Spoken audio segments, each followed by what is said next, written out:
It's been a long time coming. This has been in the works for 4.5, 5 years now. The official first episode, inaugurational rookie debut, if you will, episode of One Man Fast Break by your host, Jakari Cannon. I'm just looking to bring my take on the game. If you agree, disagree, if you even watch this, I don't really. It's not about you. It's about me. I've been wanting to do this. This has been my goal to start the year. I kind of just bought it. I just bought the equipment. I was like, man, I've been wanting to do this pod for a long time. I love basketball. I have too much in my head to not share with somebody. So if I get one viewer, thank you, one viewer. The motivation behind this pod was just to get my word out. I'm going to be looking to mix the analytical side of the game with actually watching the games, because as you know, we have people in the big sports media who do one or the other, mostly just watching the mainstream games and coming up with an opinion based off of what they feel to get a hot take. This will not be a hot take podcast, but if a hot take comes, then hey, it is what it is. So yeah, man, I'm looking to jump right into it. You see the motivation behind it. The name One Man Fast Break just comes from some of my favorite players, and maybe my favorite trait of a player is just a guy or gal who can get a rebound or get that short outlet pass and take the thing all the way, man. You get their outlet and you don't need to pass it. The LeBrons, the Giannis, the Russell Westbrooks, even the Josh Harts, the Draymond Green in his prime. There's guys that could do that. That was always a trait that I enjoyed to watch. So nobody had the name. Very surprising to me. Nobody had the name. So I saw my opportunity and I took it. I started planning this podcast, like I said, about 4 or 5 years ago. But I just decided to do it about a week ago. Like, I just bought the equipment. I was pretty much just waiting for Amazon to come through. Today is February 7th. I'm recording this right now. And just so happened that 6 days ago, the start of the craziest, and I do mean the wildest, trade deadline in NBA history just so happened to go down. So what a first episode, man. What a debut, right? It's Michael Carter Williams in 2013. If you know that debut. So yeah, man, let's get right into it. That was the intro. After 8 takes, I'm kind of nervous still, getting used to being behind the camera. But after 8 takes, we got that intro down pat. So let's get right into it.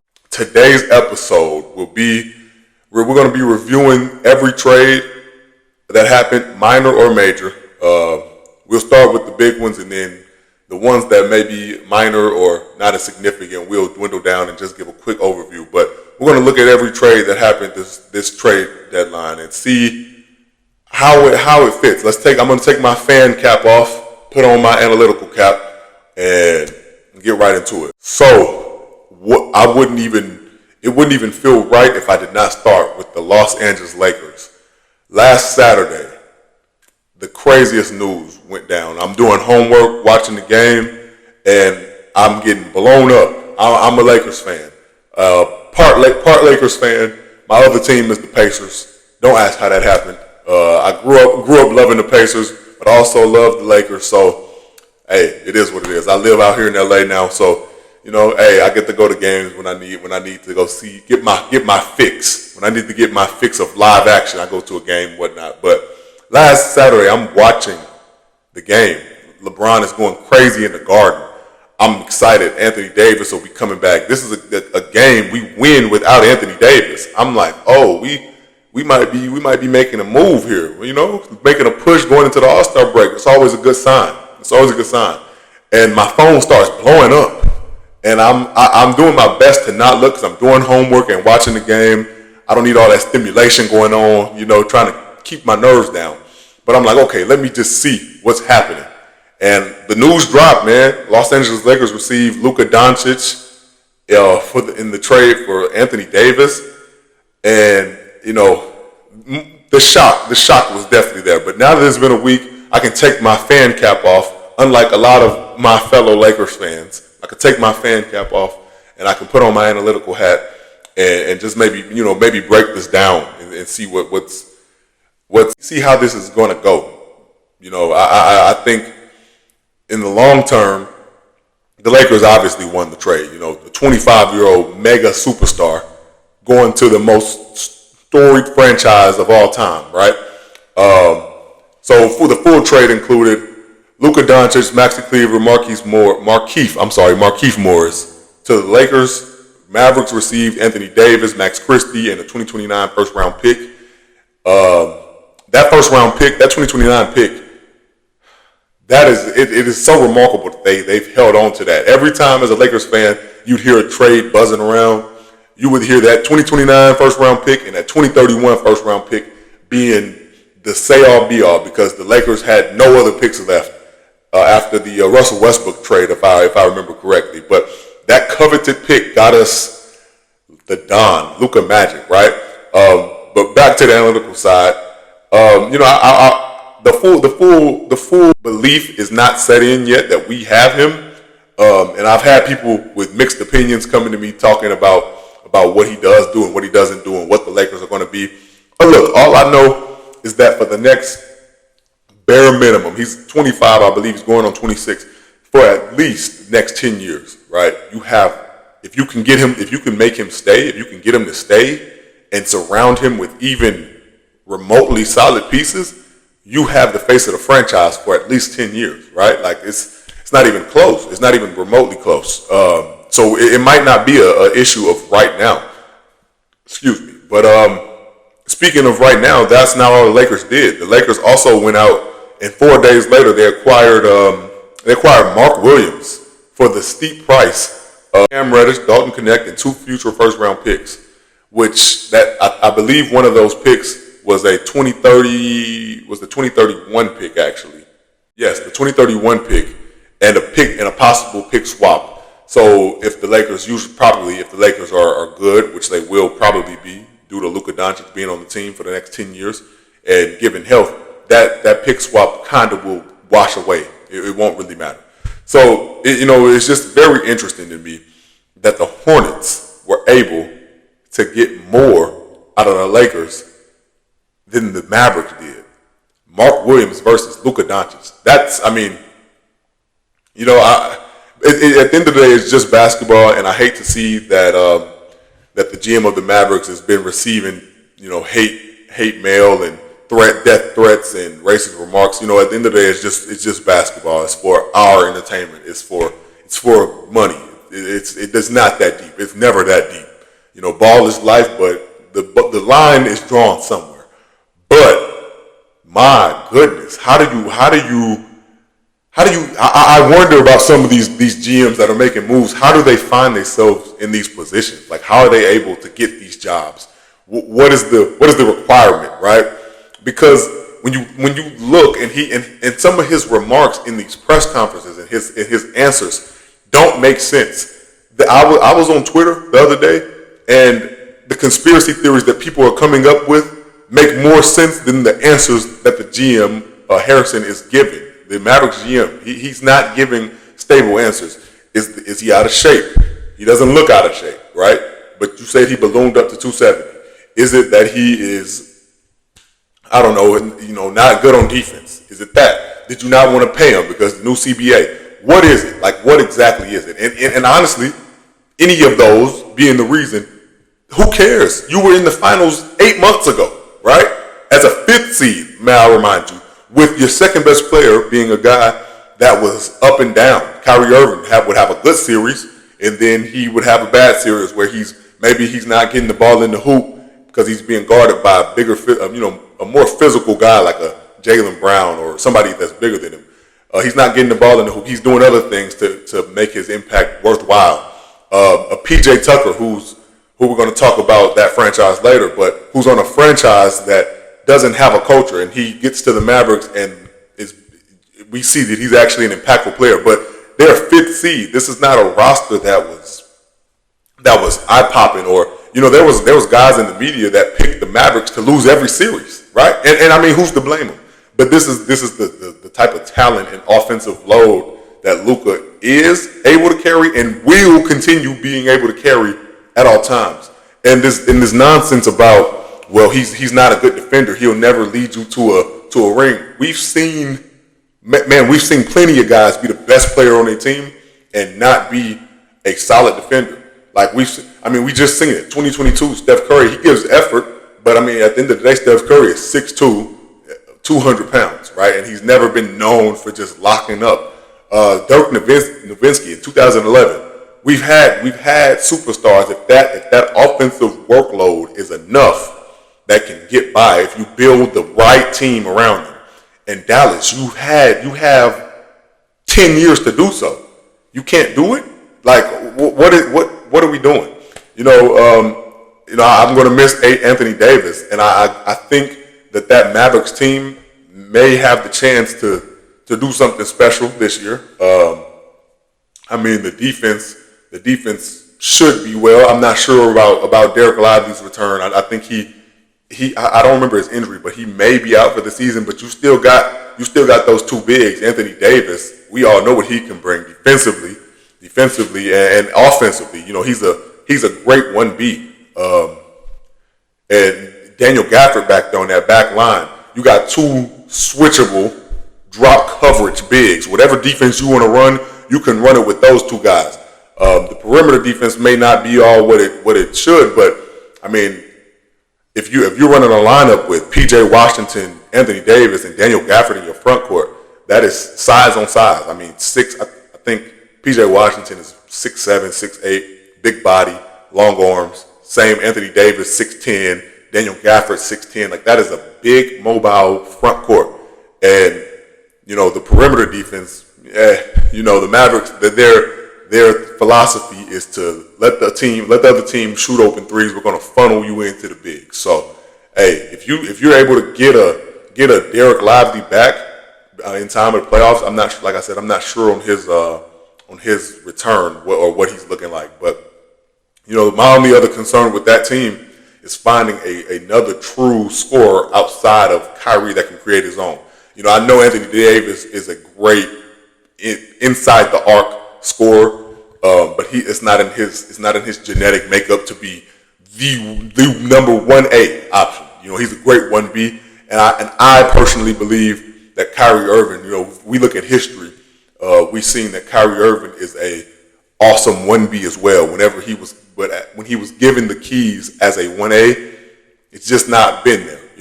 And whether that is for whatever reason, it doesn't really matter. But if that team were at that time were able to find another true scorer off the not even off the bench, but to put in that lineup, we may be talking about them as the finals, the number one finals contender. So they still have the chance to do something special. But my goodness, Los Angeles, man, y'all get an A+. A+ for me, man. That is beautiful. And not to just mention Luka, but Mark Williams. This is a guy that is, I think he's 23 and a half, maybe 23 and a half years old, 24. 7'1", I think he measures that. He got a 7'8" wingspan, something crazy like that. Super long arms. He's got the body, the size. The only thing that concerns me about him is those injuries, man. He's 2.5 years into his NBA career, played 85 games. But when he is on the court, the small sample size to give you an example of what he is and what he can be right now in his 23 games played this year, he is offensive rating of 132.4 and a defensive rating of 103.7, which, to put in perspective, offensive rating, that the 132.4 would be better than Victor Wembanyama, right? Obviously he's not the same talent remotely of what Victor Wembanyama is, but the efficiency on offense to be able to crash the glass and get to his own shot. He has nice touch around the rim. He's above average free throw shooter for his position. Lob threat, just dirty worker on the offensive side. And now this is where the analytics can kind of fool you, because his defensive rating, if he were able to qualify with his games played this year, he'd be fourth right now with the 103.7. That's the lower the defensive rating, the better, right? So you want to limit other teams' possessions. So he'd be tied for fourth in the NBA at the moment. But when you watch him, and if you haven't watched him, I don't blame you, because he has been on the Charlotte Hornets since the start of his career. So ain't nobody watching that, right? But if you have got the chance to watch him, you know that he has bad defensive habits. Whether it's a biting on a pump fake, or he might not be super the shot blocker that you would think somebody with a 9'8" standing reach would be, or just he's not a sound defender for his size, but he has the potential to be. At 23 years old, you could imagine that with the right teaching and the right coaching, he can do his thing on the defensive side of the ball. So that's going to be interesting to see. I mean, we've seen with these young Hornets players, the guys that have been on the Hornets and left, they just all of a sudden just turn into good NBA players, right? Like Malik Monk. I thought Malik Monk coming out of Kentucky, I was like, oh, I'm excited to see him. In 2017, I believe he was drafted. I was like, oh, I'm excited to see what he does. He goes to the Hornets, and it's like careers go there to die. And when he left and he came to my Lakers, I was like, we got Malik Monk. And he goes out there and he looks like an NBA player. And I mean, you look at him now, he's a 18-6 type of guy, beautiful combo guard, right? I mentioned PJ Washington earlier. You know, that's just it's building culture in that Charlotte Hornets team that they are very much lacking. They don't have that. They don't have a culture. They don't have players there have bad habits just all around. That is a whole nother story for another day. But so, I'm hoping to see, as a biased Lakers fan, I'm hoping to see Mark Williams make that turn with JJ Redick, the rookie head coach. Smart guy. You're around guys like LeBron. I'm not looking for Luka to give you any defensive advice, but just smart, intelligent basketball players. And maybe with the cover up of Jared Vanderbilt and Dorian Finney-Smith, guys like that can maybe cover some of his defensive woes. If that is a thing, and he's able to play a backline defense and be a big body for those bigger guys in the Western Conference that he's going to have to match up with, the Lakers may be able to do something. They may. And I know a lot of people are talking about the LeBron and Luka fit. I think that's the last thing I'm worried about. I'm not usually a fan of guys with skill sets that are the same on the same team. For example, you look at the Phoenix Suns. They're a team that's a game below 500, I want to say. I think they're a game below 500 right now. You look at them and you say, why? They have 3 future Hall of Famers on that team. Well, it's because these are 3 guys that all get their buckets in the exact same way. Y'all are all 3 mid-range killers who can knock 3-pointers down, and you don't put a bunch of pressure on the rim, right? Like, that's never going to get it done. But there's times when I think that the matching duplicate skill set can work, right? I mean, to a very, very, very lower extent. I mean, you look at the Denver Nuggets right now with Russell Westbrook and Jokic. These are two guys that they don't play the same, but they have very similar skill sets when it comes to the offensive side, right? Like, these are 2 guys that were known to be somewhat ball dominant, both rebound chasers, assist men, but they smart enough basketball players to be able to play off of each other. And I believe that Luka Doncic and LeBron, especially with Luka being in his prime and LeBron being in his 4th prime, it seems, that should be a pairing that can work. It's the everybody else that I'm somewhat concerned about for this season specifically. But depending on matchups, that may be something that could work. So yeah, I mean that's pretty much my take on the Luka to the Lakers and Anthony Davis to the Mavericks take. Man, I'm ready to see this play out. I was going to go to the game on Saturday if Luka was suiting up. I considered it, getting the nosebleed seats. But it appears he's going to be after the Super Bowl, maybe the game on Monday. So can't wait to see that, man. But I believe Anthony Davis is making his debut. By the time this will drop, I think he'll be making that debut tonight. So, yeah, man, we're going to be tapped into that. The next team we're going to be looking at. As I was recording, as I was editing, news drops that Dalton Connect, first of all, I forgot to mention Dalton Connect in the trade video anyway. but news drops that Dalton Connect and Cam Reddish will be headed back to the Lakers for Mark Williams because allegedly Mark Williams did not pass his physical or there was something wrong with the physical. So, I mean, I forgot to mention it in the video anyway, but Mark Williams, you're no longer a Laker. Dalton Connect, welcome back. Is the Golden State Warriors.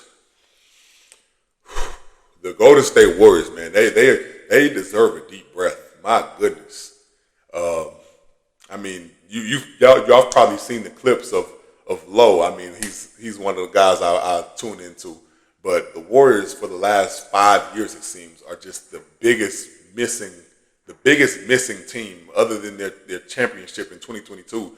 Everything outside of that roster has just been all hell, man. Like it's been all hell with the punching of Jordan Poole, with the Klay Thompson not getting the money I personally feel like, you got to pay the guy that helped you get the 4 rings, right? That with that all going down and so many countless other things to do. Bob Myers made his way out of there. He didn't want to be a part of that dumpster fire. All these things that have went down.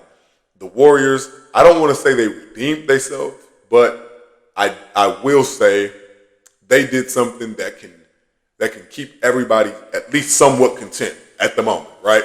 If you didn't know, Golden State Warriors traded Andrew Wiggins, Dennis Schroeder, Kyle Anderson, Lindsey Waters, top 10 protected pick to the Miami Heat for Jimmy Butler. And Jimmy Butler got that bag. Let's be very clear on that. He got that bag. 2 years, $121 million. Jimmy Butler is going to be making $60 million at the age of 37. Warriors fans, bro, I'm so sorry.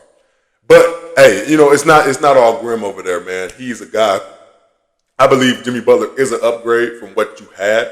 Dennis Schroeder obviously was not working in that role for the 30 seconds that he was there. Dennis Schroeder, man, quick side note, I'm so sorry, bro. You must live out of a U-Haul. Like, this is crazy. He made the quote about guys, this is being, the NBA is like modern day slavery. Hey, this is, don't do that. That's kind of crazy. But yeah, I know he's been living out of a suitcase for the last 4 years, man. I'm sorry about that instability, but Dennis Schroeder was not working with the Warriors in their system. He's a pick and roll point guard, and very scrappy on defense. And that's just not the way that the Golden State Warriors play. It's a lot of motion, a lot of off-ball movement, backdoors, screening, cutting. He's just a point guard that needs the ball. We've seen guys that need the ball that aren't superstars that were on the Warriors. Like D'Angelo Russell was a horrible fit with the Golden State Warriors. So this is not something new, but they were able to get off of him. It's kind of sad that they lost Andrew Wiggins, but they got a better version of what Andrew Wiggins is. You got somebody with a killer mentality, somebody who wants to get back to playing basketball. I was very much so sick of the Jimmy Butler saga going down in Miami. It was report after report every single day, and they finally, at the end of the day, they finally got off of him. There was a report, I seen one, I don't know if this is true or not, but I seen a report that there was tears shed on Jimmy Butler trying to stay, and it wasn't Jimmy Butler, Pat Riley. All right, so that's kind of crazy. That situation is sticky, but it's over now. I believe that they got an upgrade, but how much is an upgrade in the Western Conference, man? When you're looking at the grand scheme of things, you got for example, right now, if my memory serves me correctly, the Portland Trailblazers have won 10 of the last 11 games, and they are the 12th seed, 13th seed, something crazy like that. So the Western Conference is just so competitive, and when you look at a Golden State Warriors and you say, yes, Jimmy Butler is able to help me, but at the end of the day, what is that doing? And if the goal is to just try to get in the play and see if Jimmy Butler can go ballistic like he did in 2023 and 2020 and some of these playoffs that he's stepped it up. I want to say 22 as well. If you believe he's still got that in the tank up until the age of 37, then hey, I'm happy with that. But I don't want to rain on their parade. He's an upgrade, a guy that can go create his own. When you watch the Golden State Warriors, my goodness, they sending the works at Steph Curry. There's nobody else even remotely on the roster that can get their own bucket, that can get their own shot off. And that could have been a Franz Wagner on that team. In the 2021 NBA draft, that could have been. We don't have to get into that, but yeah, man, it's a hard watch seeing Steph struggle the way he is, because you can't really blame him when you're not able to get to the spot you want, when you don't, and he's an aging point guard that's not very big. A lot of all-time greats, we see them slowly decline, and I don't want to say that Steph is starting to decline. It's true he's declining, but I don't want to just write him off.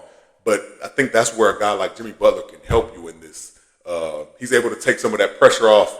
He can be aggressive on offensive end. I know his numbers are remotely somewhat matching what Andrew Wiggins provides you at this moment right now, but those numbers are definitely a facade. That man was doing cardio in Miami, right? He was just there to be there. So definite upgrade. And a guy who else was in that trade? A guy like Kyle Anderson. He not really a fit, not really a floor spacer. So, I believe this is a good trade for both sides. I really do like what the Miami Heat were able to bring in. That's nice. Andrew Wiggins, you just a long defender. He's about to be 30, I want to say. Andrew Wiggins is about to be 30 in February. So yeah, he's the guy that can fit right in the culture. He doesn't say much, quiet guy, but he gets after it. I like that for Miami. So yeah, that's pretty much that. My take on that Warriors team. So on to the next trade, we've got Sacramento Kings, the San Antonio Spurs, and the Chicago Bulls were involved in a 3-team trade where the Kings received Zach LaVine from the Bulls and C.D. Sissoko. I mess his name up very much, so sorry, my French brother. And multiple draft picks. The Spurs received De'Aaron Fox, my goodness, and Jordan McLaughlin from the Kings. And the Bulls received Zach Collins, Trey Jones from the Spurs, and Kevin Huerter from the Kings. Man, that's a lot to unload, man. The Spurs, clap it up, man. Y'all did your thing. It was you knew you were getting De'Aaron Fox. The start of the season with the draft, you were already debating, if you wanted to get off of that pick, which you eventually ended up using to get Stephon Castle.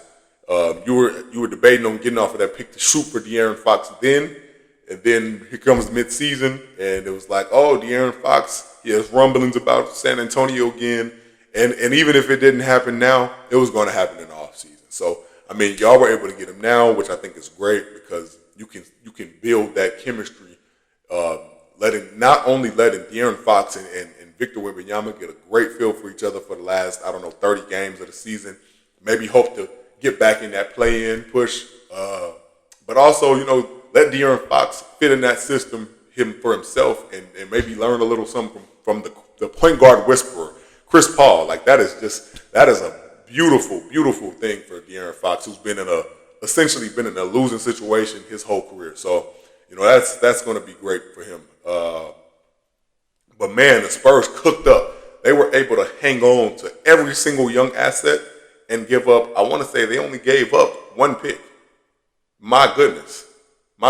They were able to hang on to everything, man. They've got Devin Vassell still on the roster. They've got guys like Jeremy Sohan. Even what's my guy's name off the bench? Oh man, yeah, his name slipped my mind. But they were able to hang on to all of the young assets, right? While also getting another young just turning, by the way, 27-year-old point guard to pair with a 21-year-old superstar. A+, man. Who's doing the GMing over there? Man, your Texas brothers in Dallas need some help. But man, the Kings, they were in a bad situation, man.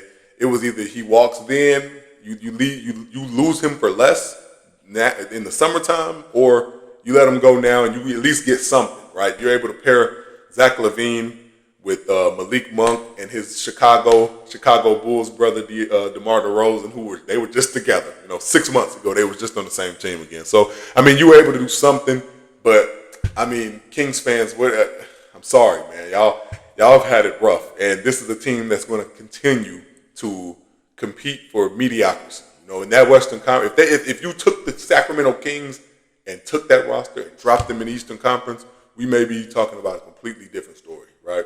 But that's not the case. You are in Sacramento, California. You have to play those Western Conference teams. It's not going to be easy, man. You're going to be looking at mediocrity for a while, you know. And the Bulls. I know I'm a Pacers fan. Those Central Division rivals, I should not like the Bulls, but I'm from Illinois. I'm from Southern Illinois. I like the Bulls, man. I love when they're good. I like seeing them do good. And it's going to be a very long time, I think, before we see them do good. It's like, what are we doing over there? It's a couple of teams that you look at in the NBA, you look at them and you say, what are we doing? And the Chicago Bulls are in the top 3 of those teams. Like, why do they have 6 point guards on the roster? Why do you still have Nikola Vucevic, who is 32 or 33 years old, while you're trying to tank, but you also are good enough every single year to be in the play-in, so you can't get that top 5 pick. And when you did get it, you spent it on Patrick Williams. You know, it's just a lot of what are we doing over here? And once again, staying on brand, you know, you receive Zach Collins, Trey Jones, and Kevin Huerter. Kevin Huerter is, you know, no shade to Kevin Huerter, but this is a 3-point specialist who can't shoot threes. You've got, Trey Jones, you know, secure with the ball or whatnot, and a Zach Collins. Like, I just want to know what the direction of the team is. So, Bulls fans, y'all hang in there, man. That's you essentially just help the trade. You just help something go down for no reason, you know. So y'all hang in there, man. Next trade, man. This trade right here. If you don't hear anything else, this is the one. This is what you need to know. The Cleveland Cavaliers are scary, man. They are scary, man. The Cleveland Cavaliers and the Atlanta Hawks agreed to. Cleveland is receiving DeAndre Hunter, while the Hawks receive Karis LeVert, George Niang, and draft picks. DeAndre Hunter, that is a pickup. This is a 6'7" wing who's able to play 2 through 4 defensively and offensively. If you're running small ball, he can catch efficient from this year. I want to say he's shooting over 40% from 3. The defense is there, the length is there, and when you put him on a team like Cleveland, who has everything, this is a guy where you can just plug and let him do his thing, whether he's going to be in the starting lineup or you want to bring him off the bench to try to keep that offensive continuity and let him get his 28 minutes a game. You know, I think that is a win. That is something absolutely that they needed, that I wanted to see another score. At times when I watch Cleveland, I see Darius Garland is doing his thing. Evan Mobley taking that leap. Donovan Mitchell's been great, but he hasn't had to be Utah Jazz Donovan Mitchell where he's getting 27 plus points a game, you know. But they definitely needed another guy to put that ball in the hoop and some size. You know, I like, you know, with Karis LeVert, I think he was great with them, but he was kind of repetitive. You know, he's a 2-guard that's kind of a ball handler, that's kind of a assist man. So, you know, it's just nice to see you get rid of some of those comparing skill sets and get a guy that absolutely fits. And, you know, once again, also George Niang, he's one of those dudes that maybe if I'm not tapped into every Cavalier game, but the games I am tapped into, he's one of those dudes that's knocking them threes. I feel like every time he shoots the ball, it's cash, right? But George Niang, they lose nothing. The Cavs lose nothing here. They are one of the best. I think they're the best 3-point shooting team in the NBA right now, and they just gain more 3-point shooting, you gain more defense, you gain more size. Love that trade. That's my sleeper trade. Eastern Conference, y'all better lock in, man. Y'all better lock in. Celtics, it ain't sweet no more, man. Another trade that we're gonna talk about is the Toronto Raptors and New Orleans Pelicans. I'm sorry. The Raptors received Brandon Ingram, while the Pelicans received Bruce Brown, Kelly Olynyk, 2026 Pacers first-round pick, and second-round pick. You know, maybe I'm not tapped into this one, but I need to see what those contracts are looking like. I want to say Bruce Brown still has a couple years left. Kelly Olynyk, he's a nice floor spacing guy, but I got to see what that contract is looking like because Brandon Ingram is an unrestricted free agent, And I mean, I know him getting traded this late is what brought his draft stock down. I'm sorry, his trade stock down. They waited as long as they possibly could. But like Toronto, I don't know what this is about. Is this just to free up space? Because I don't see. I mean, Brandon Ingram is a guy that I feel like he should be much older than 28. I feel like he's been around forever, man. But I believe at this right now or at the end of the season or something, he'll be 28 years old, and he's an unrestricted free agent, so he could possibly walk for nothing. But if he stays, I don't know what that is. Like right now, you guys are Toronto Raptors. You guys are tanking, but I don't want to say tanking. You're losing to try to get a top pick. You're not selling games. You're not trying to go out there and play bad. But you're hopeful on getting a top 5 pick. You would very much be grateful for that.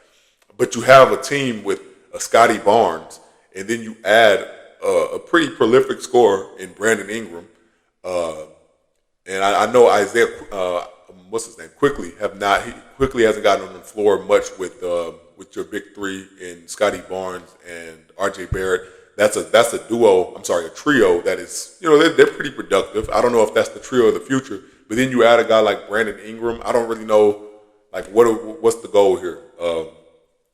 So yeah, and then for the Pelicans, we see the way that Trey Murphy was playing. I mean, that completely sold me that Brandon Ingram was gone.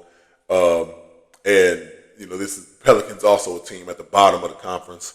I want to say they might be the worst team in the West right now. So they're looking at keeping their pick as well for this season. Yeah, so this summer it's going to be very interesting for both of these teams. Pelicans, don't be surprised if they move off of Zion. I mean that's kind of a hot take to just say that out loud, but what's going on over there? You got what looks to be a budding star in Trey Murphy, and Zion is off and on the court all the time. I was just talking at the barbershop. When is a good time to sell? When do you sell? Do you sell? You always want to sell at the highest point, like a stock. You want to sell your stocks before they go down. I mean, I don't know how stocks work, but NBA stocks, you have an asset. For example, Joel Embiid. I brought it up. I said, if you're the Sixers and this injury history keeps going, if Joel Embiid wasn't healthy in his 20s, I think he's about to enter his 30s. What does his 30s look like? And this is a guy that has never made it out of the second round. Like when do you sell, right? I don't like having that conversation, but for the Pelicans, you have to. Like, when are you getting off of that, man? Like, Pelicans, y'all do what y'all got to do, man. A few more of the significant trades. Los Angeles Clippers, they got rid of Terrence Mann and Bones Highland, who Bones Highland was just also waived today from the Atlanta Hawks. And the Clippers received Bojan Bogdanovic, excuse me. Bojan Bogdanovic is a guy he can still hoop, but this is a guy that is actually older than people think. Like when he was in the Olympics going crazy, people don't understand. I think Bogdanovic is over. He's well over 30. This is not a young guy. So I mean, he can definitely provide some shooting, something that they really need over there in Los Angeles. On that Clippers roster, some instant offense for sure. That team led by James Harden. James Harden he's not what he was, but he is the offensive engine over there. So you're looking at Bogdanovic to be a nice spark plug, backing up guys like Norman Powell. So that's pretty much all I got for the Clippers. I don't want to go too in depth on that. The Philadelphia 76ers, they got Jared Butler from the Washington Wizards and multiple future second-round picks. As time goes on in the NBA, those first-round picks, they happen less and less, man. They happen less and less. I think everybody's got the blueprint from that they can be OKC. We can't all be OKC, man. They got 1,000 picks over there, bro. You can't. Everybody can't do it. So we're gonna start seeing a lot of second-round picks thrown around in the future. So just be aware of that. But yes, Jared Butler's to the Sixers, while the Wizards receive Reggie Jackson. and the 2026 least favorable first round pick. I mean, hey, that's Reggie Jackson back to the Sixers. I mean, hey, it is what it is. Philly, you might want to throw the towel in soon, man. If you can't get on the roll after this All-Star break, throw the towel in. You might as well try to get that pick. I don't have this one in my notes. This was one I forgot about. But Kyle Kuzma is essentially, I don't know I don't have the specific details, but pretty much essentially a Kyle Kuzma swap for Chris Middleton. That's one that's kind of weird to me. I want to see, Giannis said that he, it's never going to feel the same like without his guys that he won his championship with. Having no Drew Holiday, having no now Chris Middleton, and you're bringing in a guy Kyle Kuzma who, I'm not sure what his intentions are, man. If that makes any sense. In a good, it could be good or bad. This is a guy we know can play winning basketball, has played winning basketball before, but he's been in Washington where winning has not been the goal, and that can really mess with your psyche and mess with almost sometimes like your passion for the game, man. Where you're not focused on winning because that's not what the team is looking at. A few weeks ago, maybe a week or two ago, Kyle Kuzma tweeted that he's not looking to mentor; he's about to get his. But I mean, I don't know if that's the mentality that he's bringing to a team that's looking to contend. I can't imagine that he would on purpose. But that was his attitude a few weeks ago, and I don't know if that was just a frustration tweet or whatever that was. But Kyle Kuzma just hasn't been himself the last 2 seasons. I remember when his name was in trade talks, and then he re-signed. It was like, yes, he kind of wanted to get out of there, but the bag was there, so he got the bag. I never blame a player for getting the bag. You get the bag, bro. That's the first order of business. And I mean, I guess it paid off for him. He's on a team that is competent now. So that's the Kyle Kuzma side. But you look at the Chris Middleton side, I feel bad for him, man. This is a guy that was coming off an injury.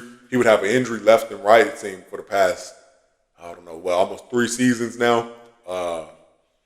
Yeah, it was bad. It was bad seeing that, and I thought Chris Middleton would be a guy that would finish the rest of his career in Milwaukee. They would, even if it was bad, that they would just ride it out to the sunset. But hey, man, they sent him out to Washington. I hope he can be a veteran for these guys over there, and hopefully the Washington Wizards get it together. They starting to get some nice pieces, man. Jordan Poole's been playing much better this season, but Lil Coulibaly is starting to take that leap of understanding his game and what he can be in the NBA. Alex Sarr is a project, but he's got all the tools to be obviously right now he's already a plus defender, but he's got some tools to be a plus offensive player. And I just hope Chris Middleton can bring some maturity. Also, Marcus Smart has been moved to the Wizards as well, so. I'm hoping that those two dudes can bring some maturity over there because Lord knows, they need it, man. They need it bad. But yeah, that was the big trades, some of the more important ones. But so just to touch on some of the minor ones really quick, we've got Houston Rockets and Milwaukee Bucks involved in a trade. The Rockets received Marjan Beauchamp. The Bucks received Kevin Porter Jr. Is what it is. I mean, Kevin Porter Jr. is a guy that can get NBA minutes. I'm not sure how responsible he will be with handling the ball in Milwaukee, so we're going to see how that plays out.